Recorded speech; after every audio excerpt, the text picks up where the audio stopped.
ଜଣକେ ଜଣକେ ମୁଇଁ ଏନ୍ତା ବି ଦେଖିଛେ ଯାହାର ପାଖରେ କିଛି ବି ନାଇଁ ଥାଏ କିନ୍ତୁ ସେମାନେ ବହୁତ ଖୁସିରେ ଥାନ୍ତି ତାଙ୍କ ଜୀବନରେ। ଆଉ ଜଣଙ୍କର ପାଖରେ ସବୁ କିଛି ଥାଇକିନା ବି ସେମାନେ ସବୁଦିନ ଦୁଃଖୀ ହିଁ ରହନ୍ତି। କାଣା ହେଲା ଯେ କହିଲେ ଆମକେ ଭଗବାନ ଯେତ୍କି ଦେଇଛନ୍ ଆମେ ଯଦି ସେତ୍କିରେ ଖୁସିରେ ରହିମା ଆଉ ଆମେ ନିଜକେ ନିଜେ ଖୁସି କର୍ମା ଆମକେ କେବେ ବି କିଛି ଏଟା ନାଇଁ ହେଲା ସେଟା ନାଇଁ ହେଲା ଭଳିଆ ଲାଗେନି ଆଉ ଆମର ମନ କେବେ ବି ଦୁଃଖ ନାଇଁ ହୁଏ। ଆଉ ଯଦି ଆମେ ସବୁବେଳେ ଅଲଗା ମାନକେ ଦେଖମା ଆମଠୁ ଅଲଗା ମାନକେ ଆମେ ସବୁବେଳେ ଦେଖମା ତାର ସିଏ ଏତ୍କି କରି ପକେଇଲା, ତାର ପୁଅ ଏଟା କରି ପକେଇଲା, ତାର ସ୍ତ୍ରୀ ଏଟା କରି ପକେଇଲା, ତାର ସ୍ୱାମୀ ଗାଡ଼ି କିଣି ପକେଇଲା, ଏଇସବୁ ଯଦି ଆମେ ସବୁବେଳେ ଆମର ଜୀବନରେ ଦେଖମା ଆମେ ସବୁବେଳେ ଦୁଃଖୀ ହିଁ ରହିମା।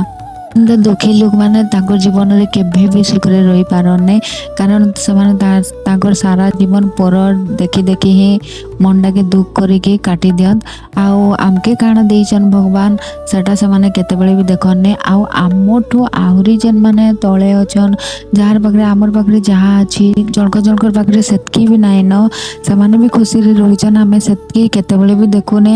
ଆଉ ମଣିଷ ଜୀବନ ତ ସବୁବେଳେ ଗୋଟେ ହିଂସା ଅହଙ୍କାର ସବୁବେଳେ ଲାଗି ରହିଛି। ଅଲଗା ଲୋକମାନଙ୍କର ଦେଖିକିନା ଖାଲି ହିଂସା କର୍ମା ସିଏ ଏଟା କରି ପକେଇଲା ସିଏ ଏଟା କରି ପକେଇଲା ସେଇଟା ଭାବି ଭାବି ଧର ଆମେ ଦୁଃଖରେ ରହିମା ଆମର ଜୀବନରେ କେବେ ବି ଆମେ ଖୁସିରେ ରହିନି ପାରୁ। ତ ସେଇଟା ଲାଗି ସମସ୍ତେ ସବୁବେଳେ ଯାହାର ପାଖରେ ଯେନ୍ଟା ଅଛି ସେତ୍କିରେ ହିଁ ଖୁସିରେ ରହିବାର କଥା ଆଉ ଆଗକେ ବଢ଼ବାର କଥା। ଏନ୍ତା ବି କିଛିଟା ଲୋକ ଅଛନ୍ ଯେ ଯେନ୍ଟାକି ନିଜର ଖାଇବା ଲାଗି ଗୋଟେ ବେଳ ଖାଇବା ଲାଗି ସେମାନକେ କେତେ କେତେ କଷ୍ଟ କରବା ଲାଗି ପଡ଼ୁଛି। ଭଗବାନ ତ ଆମକେ ଯାହା ଦେଇଛନ୍ ସେତ୍କି ଢେର ବହୁତ ଦେଇଛନ୍ ସେଇଟା ଲାଗି ସବୁବେଳେ ଖୁସିରେ ରହିବାର କଥା, ମନ ଦୁଃଖ କରବାର କଥା ନାଇଁ ଆଉ ପରର ପାଚଲ କରବା କଥା ନାଇଁ।